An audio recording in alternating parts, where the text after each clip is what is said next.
বনে ছিল এক ছোট্ট হাতির বাচ্চা। সে ছিল খুবই কৌতূহলী, সবকিছু জানার জন্য মুখিয়ে থাকতো। আর ছিল তার সবচেয়ে ভালো বন্ধু মিষ্টি একটা হরিণ।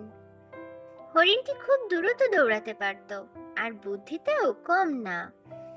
একদিন বনের মাঝখানে নতুন একটা স্কুল খুলল। স্কুলটির নাম বনবুড়ির মজার স্কুল। সেখানে সবাই মিলে খেলতে খেলতে পড়াশোনা করত।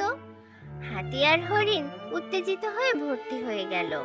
প্রথম দিনে তারা পেল নতুন নতুন বন্ধু, একটা চঞ্চল খরগোশ, একটা ঘুমকাতুরে কচ্ছপ, আর এক কাক।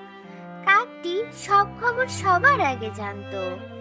মিস বনবুড়ি বললেন, আজ তোমাদের শেখাবো সংখ্যা গোনা, তবে বই দেখে নয়, খেলার ছলে। সবাই গেল বনের এক খোলা মাঠে। মিস বললেন, যে যতগুলো গাছ চেনো ততবার লাফাবে। হরিণ তো ঝপাঝপ লাফাতে লাগলো। হাতি একটু ধীরে হলেও খুব চেষ্টা করলো। হঠাৎ সে লাফাতে গিয়ে গাছের পিছনে লুকিয়ে থাকা এক কাঠবিড়ালিকে দেখে চমকে উঠল। কাঠবিড়ালি বলল, আমার লুকোচুরি খেলায় কে ব্যাঘাত ঘটালো? সবাই হেসে কুটি। আর হাতি লজ্জা পেয়ে বলল, আমি তো গাছ গুনতে এসেছিলাম। পরের দিন ছিল গান শেখার ক্লাস। হরিণ গলায় আ আ ই ই করে গান ধরতেই কাক এসে বলল, এই গলা নিয়ে গান? আমি তো চিৎকারই শুনলাম।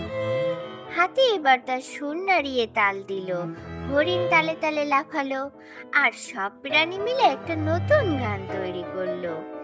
হাতি সুর নাড়ে, হরিণ লাফায়, মজার স্কুলে দিনটা হইচই যায়। শেষে মিস বনবুড়ি বললেন, তোমরা সবাই খুব মেধাবী, কিন্তু সবচেয়ে বড় ব্যাপার হলো তোমাদের বন্ধুত্ব। হাতি আর হরিণ একে অপরের দিকে তাকিয়ে হাসলো।